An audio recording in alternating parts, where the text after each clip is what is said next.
A king and queen once upon a time reigned in a country a great way off, where there were in those days fairies. Now this king and queen had plenty of money, and plenty of fine clothes to wear, and plenty of good things to eat and drink, and a coach to ride out in every day. But though they had been married many years, they had no children, and this grieved them very much indeed. But one day, as the queen was walking by the side of the river, at the bottom of the garden she saw a poor little fish that had thrown itself out of the water, and lay gasping and nearly dead on the bank. Then the queen took pity on the little fish, and threw it back again into the water, and before it swam away it lifted his head out of the water and said, "I know what your wish is, and it shall be fulfilled in return for your kindness to me. You will soon have a daughter." What the little fish had foretold soon came to pass, and the queen had a little girl, so very beautiful that the king could not cease looking on her for joy, and said he would hold a great feast, and make merry, and show the child to all the land. So he asked his kinsmen, and nobles, and friends, and neighbors. But the queen said, "I will have the fairies also, that they might be kind and good to our little daughter."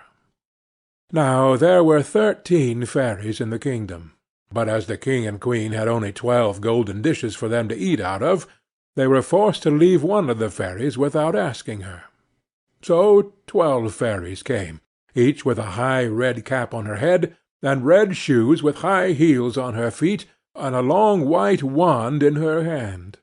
And after the feast was over, they gathered round in a ring and gave all their best gifts to the little princess.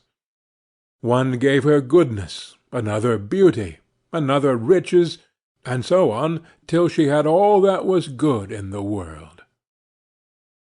Just as 11 of them had done blessing her, a great noise was heard in the courtyard, and word was brought that the 13th fairy was come, with a black cap on her head, and black shoes on her feet, and a broomstick in her hand, and presently up she came into the dining-hall.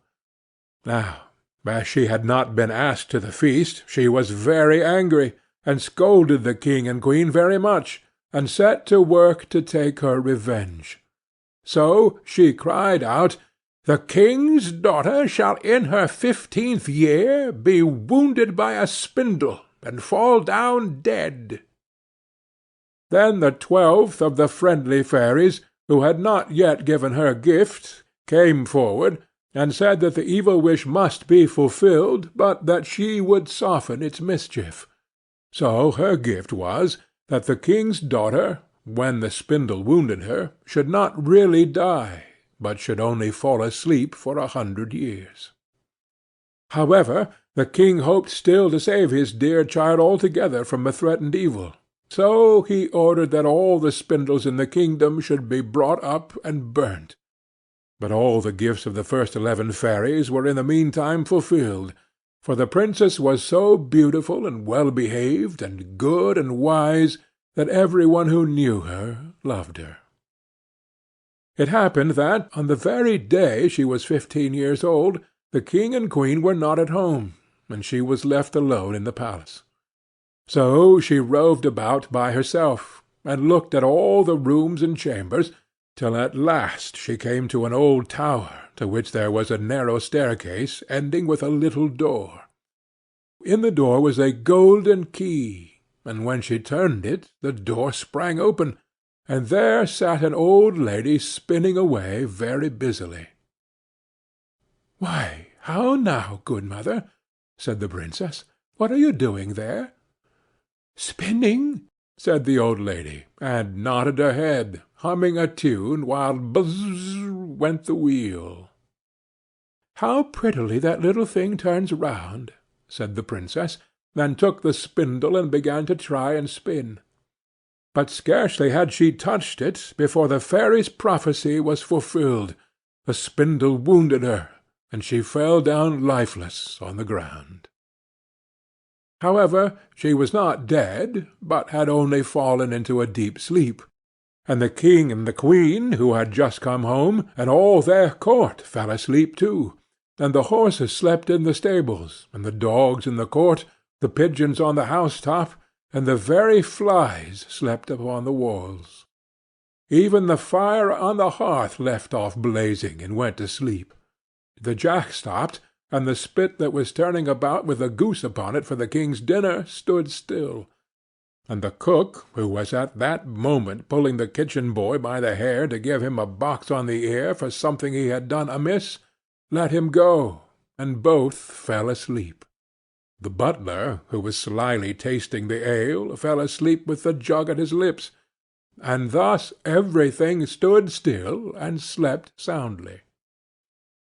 A large hedge of thorns soon grew round the palace, and every year it became higher and thicker, till at last the old palace was surrounded and hidden, so that not even the roof or the chimneys could be seen. But there went a report through all the land of the beautiful sleeping Brier Rose, for so the king's daughter was called, so that from time to time several kings' sons came and tried to break through the thicket into the palace. This, however, none of them could ever do, for the thorns and bushes laid hold of them as it were with hands, and there they stuck fast and died wretchedly.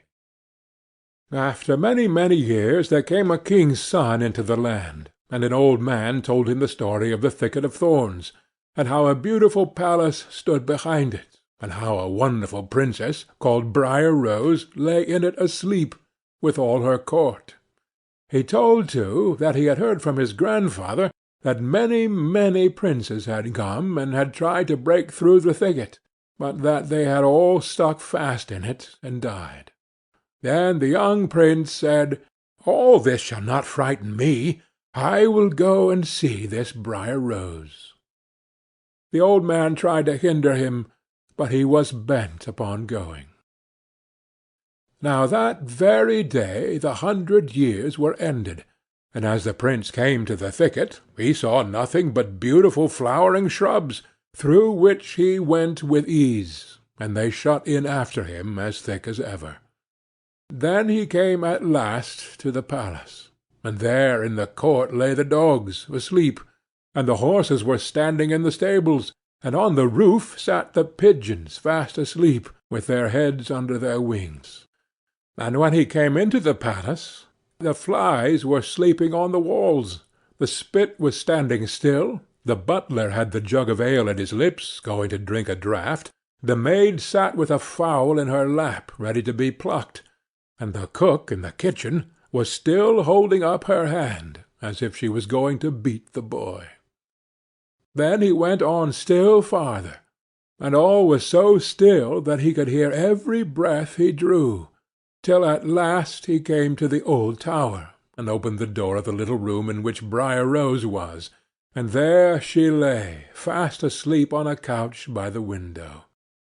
She looked so beautiful that he could not take his eyes off her, so he stooped down and gave her a kiss.